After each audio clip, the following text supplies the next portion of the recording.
फजर की नमाज पढ़ते हैं? हाँ फजर की कितनी सुनते, कितने फातिहा? बस सर सुनते की बात काम करके बैठा हूँ। अली अल्लाह बस। अली अल्लाह है। हाँ जी। अल्लाह और अली में कोई फर्क नहीं? हाँ कोई फर्क नहीं है।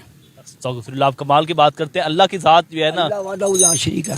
फिर बस उनसे सवा कोई इबादत के लायक नहीं है। बस आपको इंटरव्यू दे दिया, बस मेहरबानी आपकी। अस्सलामु अलैकुम। तो कैसे हैं आप लोग? उम्मीद है आप सब बिल्कुल ठीक, सेहतमंद और सलामत होंगे। तो आज हम फिर से देखने वाले हैं हमारे मीठे मीठे प्यारे प्यारे हरे भरे लाल पीले रंग बिरंगे और रंगीले हलवाखोरों की कुछ अजीबोगरीब वीडियोस। तो शुरुआत करते हैं पहली वीडियो से। फिरौन ने एक महल बनाया खुदाई का दावा करने से पहले, तो उसने अपने बाहरी दरवाजा यानी मेन एंट्रेंस पर बिस्मिल्लाहिर्रहमानिर्रहीम लिखकर लगा दिया। बाद में इस बदबख्त ने खुदाई का दावा कर दिया, लेकिन बिस्मिल्लाह लिखी हुई थी इसके दरवाजे पर। अल्लाह पाक ने मूसा अलैहिस्सलाम से फरमाया कि तुम तो ये चाहते हो कि इसका महल जो है ये बर्बाद कर दिया जाए। तुम इसके कुफ्र को देख रहे हो फिरौन के, और मैं अपना नाम देख रहा हूं जो इसने अपने दरवाजे पर लगा कर रखा है न बिस्मिल्लाहिर्रहमानिर्रहीम लिखा हुआ लगा होने की वजह से इसका महल बर्बाद होने से बचा। कि एक मर्तबा इब्लीस ने फिरौन के दरवाजे पर आकर दस्तक दी, नॉक किया। फिरौन ने पूछा कौन है? इब्लीस यानी शैतान ने कहा अगर तू खुदा होता तो मुझसे बेखबर ना होता। जनाब इलियास अत्तार कादरी साहब, आपसे छोटा सा सवाल है।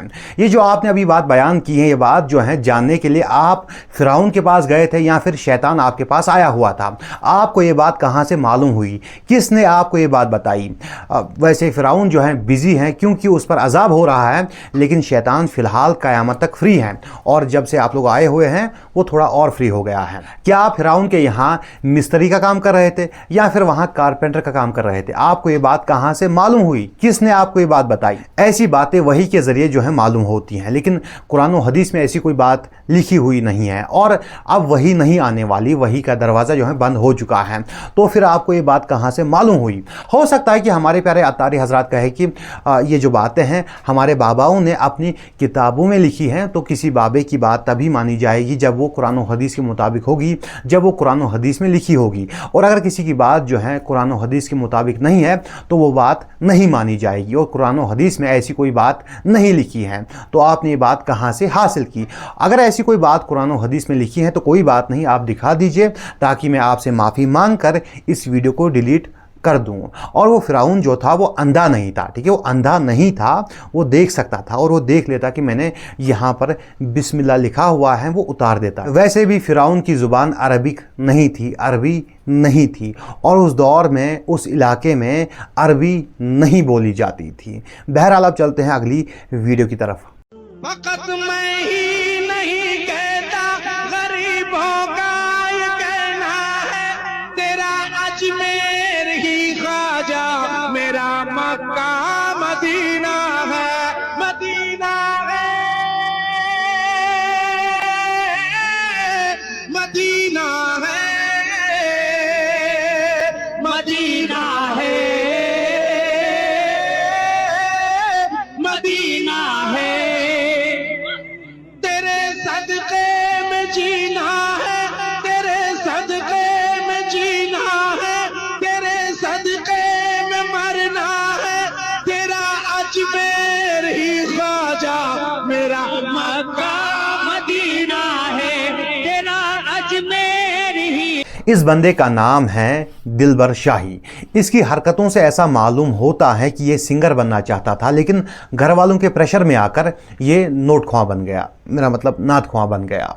और इसकी हरकतें जो हैं आज भी सिंगर वाली ही हैं। ये हिंदी गाने चुरा कर उनको नात बनाकर पेश करता है। अब इसने हिंदी गाना चुराया हुआ है और उसमें अपने अजमेर को मक्का और मदीना बोल दिया।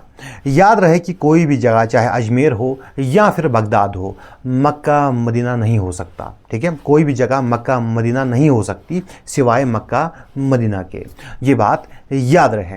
लोग जो है ऐसे जाहिलों को महफिलों में बुलाते हैं और फिर इनसे ऐसे कलाम सुनते हैं, और फिर लोग जो है वाहवाही करते हैं। इनको रोकते नहीं हैं, इनको टोकते नहीं हैं, बल्कि वाहवाही करते हैं और पैसे बरसाते हैं।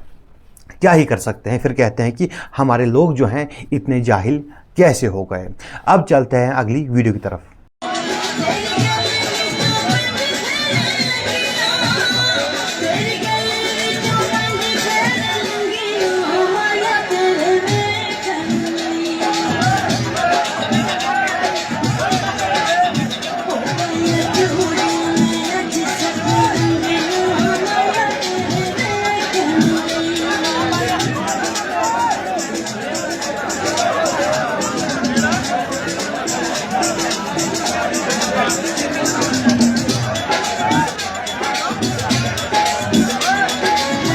इससे पहले कि आप लोग जो हैं मुझ पर भड़क जाए और कहे कि ये क्या दिखा दिया है अहमद भाई, तो भाई थम जाओ, ठहर जाओ यार, ठंड पाओ यार, चिल करो यार।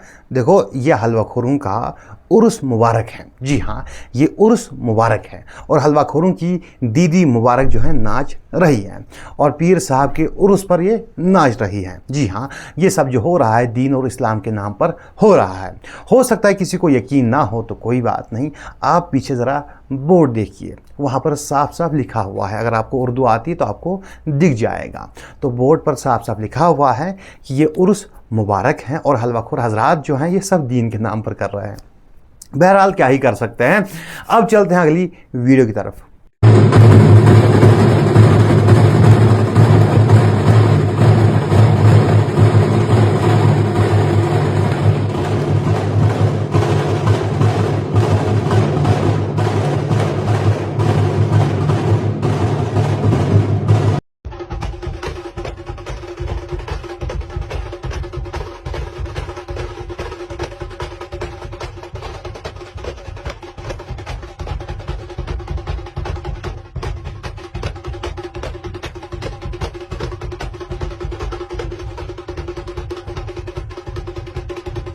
भाई ये लोग कतई इलॉजिकल, बेवकूफ़ और अजीब लोग हैं। पहले कहते हैं कि मुर्दे सुनते हैं, हम कहते हैं नहीं सुनते हैं। ये लोग मानते नहीं है, कहते नहीं साढ़े नाल तो बात भी करते हैं। आप सुनने की बात कर रहे हैं, साढ़े नाल तो मुर्दे बात भी करते हैं। हम कहते हैं नहीं, मुर्दे नहीं सुनते। ये लोग हमसे लड़ते हैं।